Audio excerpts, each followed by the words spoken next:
Identifying the population in a diabetic retinopathy cohort study.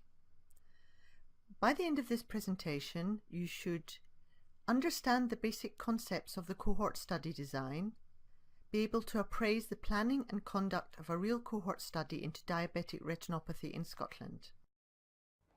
A cohort describes a group of people.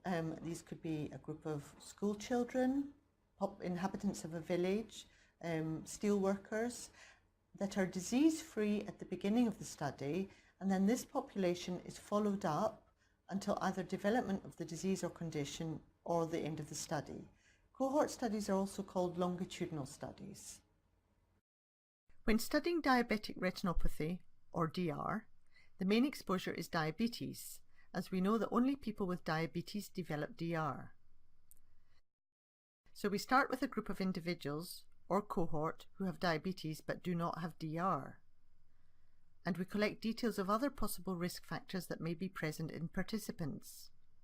At the end of the study, we compare the characteristics of those that developed DR with those that did not, to see if other exposures, apart from diabetes, may be contributing to development of DR. A major source of error in cohort studies is the accuracy of classification of the exposure and disease status. This is called misclassification. For exposure, this means that some subjects are categorized as exposed when they are not, and vice versa. In our study of DR in insulin-dependent diabetics, as well as looking at the rate of DR, other exposures are studied.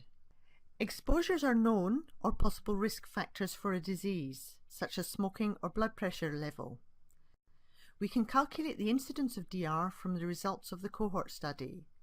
We know the time between the start of the study and the development of DR for those that develop the disease, and the time between the start and end of the study for those who do not develop DR. As a practical example, we shall use a study of insulin-dependent diabetics to illustrate the assembly and conduct of a real cohort study carried out in Scotland between 1989 and 1996. The aim of the study was to determine whether there were any differences in the risk factors for developing proliferative diabetic retinopathy in patients with type 1 diabetes. The cohort was assembled from insulin-dependent diabetics aged under 35. They were attending one of 6 hospital diabetes clinics and were on the diabetes register. Participants were excluded from the study if they had proliferative disease at the start of the study. Participants were examined annually for DR. The known risk factors for DR are type of diabetes, duration of diabetes, glycemic control, age, gender, hypertension. Data for these characteristics were included in the collection of demographic information, smoking status, blood pressure, and blood measurements.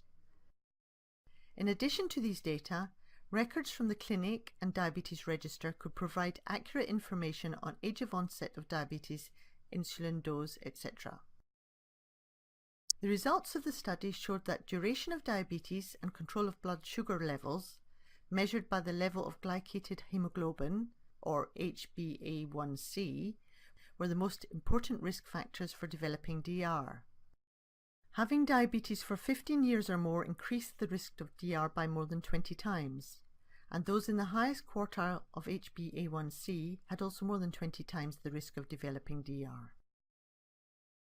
In summary, a cohort study measures the development of disease in exposed individuals. Individuals are disease-free at the start and followed up until development of the disease or the end of the study.